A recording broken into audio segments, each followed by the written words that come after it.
Na fé não cabe, porém. E os discípulos, ao verem-no andando sobre as águas, ficaram aterrados e exclamaram: É um fantasma! E tomados de medo, gritaram. Mas Jesus imediatamente lhes disse: Tende bom ânimo, sou eu, não temais. Respondendo-lhe Pedro, disse: Se és tu, Senhor, manda-me ir ter contigo por sobre as águas. E ele disse: Vem. E Pedro, descendo do barco, andou por sobre as águas e foi ter com Jesus. Reparando, porém, na força do vento, teve medo.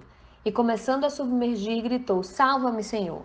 Mateus 14, 22 e 33. Experimentemos uma fé viva que não deixa espaço para os poréns. O texto todo vai do versículo 22 ao 30. Interessante lê-lo todo. O relato fala de uma das mais dramáticas lições de fé ensinadas por Jesus aos seus discípulos.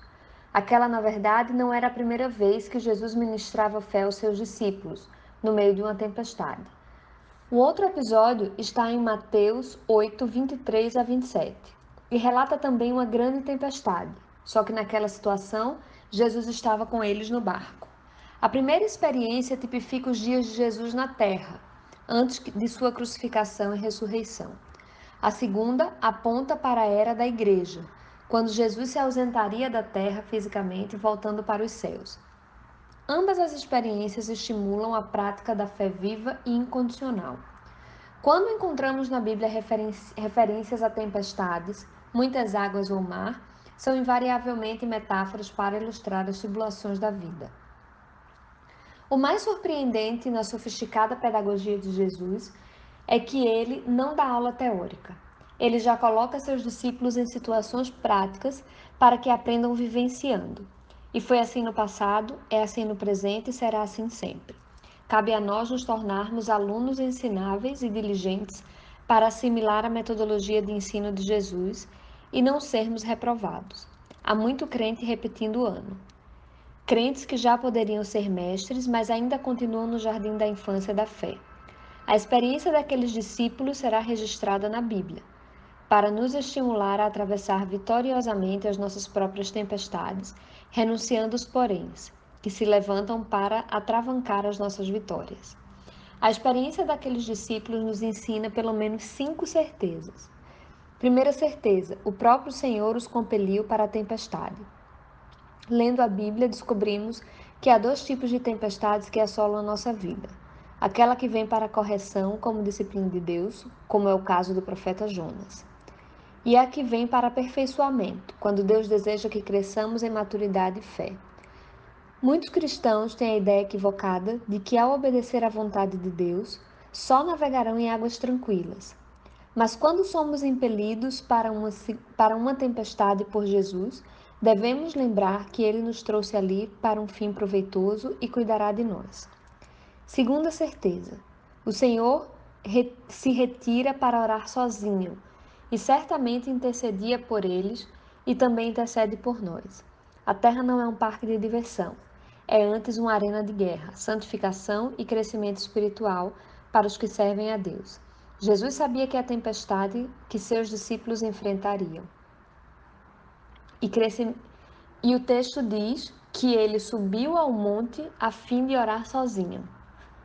A atitude de Jesus aponta para o seu ministério de intercessão junto ao Pai em favor dos seus.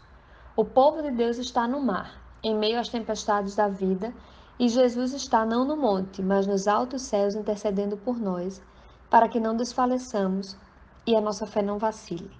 O aparente silêncio de Deus é sinal de preparação.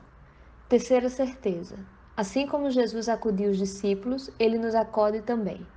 O socorro de Jesus, em resposta às nossas orações, muitas vezes nos assombra. Olhar para Cristo, vindo por sobre o mar, foi assustador. Para aqueles discípulos já apavorados, parecia um grande mal-assombro. Aprendamos a discernir, que os nossos olhos vejam. O Senhor esperou que o barco fosse o mais longe possível, para que não houvesse nenhuma possibilidade humana de socorro, e aí ele entrou em ação. Aprendemos que a impossibilidade humana é a oportunidade de Deus. Olhar para as situações e tempestades da vida com os olhos da fé aquieta a nossa alma exigente e apressada. Por que Jesus andou sobre as águas? Para mostrar aos discípulos que aquilo que eles tanto temiam, a fúria do mar, Era apenas um caminho para que se aproximassem dele e confiassem nele. O Senhor é especialista em fazer caminhos na tormenta. O medo e a fé não podem caminhar juntos, são incompatíveis.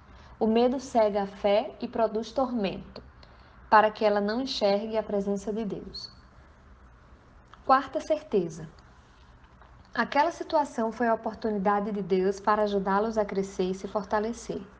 Esse era o propósito daquela tempestade: ajudar a aperfeiçoar a fé daqueles discípulos, dissipando o medo de seus corações. Aqueles discípulos precisavam aprender a confiar em Jesus, mesmo quando ele não estivesse presente e parecesse não se importar.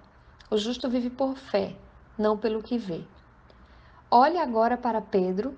Ele foi o único naquele barco que ousou enfrentar a tempestade e ir em direção a Jesus. E ele teria sido bem-sucedido, se não fosse o porém que surgiu no caminho de sua fé. O versículo 30 diz que, reparando, porém, na força do vento, teve medo. Pedro ia tão bem, mas começou a afundar. O porém estava lá para estragar sua vitória. Quem sabe se isso não é o que está acontecendo com você? A vitória estava às portas, mas aí veio o porém e estragou tudo. Hoje gostaria de desafiar você a renunciar a todos os poréns que têm impedido um exercício genuíno de fé em sua vida. Quinta certeza: o Senhor ajudou os discípulos até o fim e fará assim conosco. Pedro começou a afundar porque duvidou. Precisamos entender que quando Jesus diz vem, essa palavra cumprirá o propósito para o qual foi proferida. O segredo da vitória é não duvidar e olhar firmemente para o autor e consumador da nossa fé, Jesus Cristo. A experiência de Pedro foi enriquecedora para ele, para os discípulos que estavam no barco e para nós hoje. Quando clamamos por Jesus no meio da tormenta, ele entra no barco conosco e faz cessar os ventos, as ondas, por maiores e mais assustadoras que sejam. Aprendemos aqui que seguir a Jesus nem sempre significa navegar em águas tranquilas, que as tempestades têm seu papel na sofisticada pedagogia de Deus, e ao contrário do que muitos pensam, elas são ideia de Deus e não do adversário. Que os porém, sim, são enviados pelo adversário para minar a nossa fé. Portanto, cuidado com eles. Que as tempestades vêm para nos corrigir ou para nos aperfeiçoar. Cabe a nós nos deixar ministrar por elas. Que muitas vezes o centro da vontade de Deus é no meio de uma tempestade, tribulação, perseguição, enfermidade, aflição, perda ou provocações e provações de maneira geral. E Ele mesmo nos impele para lá. Quem sabe se isso não é o que está acontecendo com você agora? Cresçamos na graça e no conhecimento de Deus, sem deixar que os poréns estraguem a nossa fé.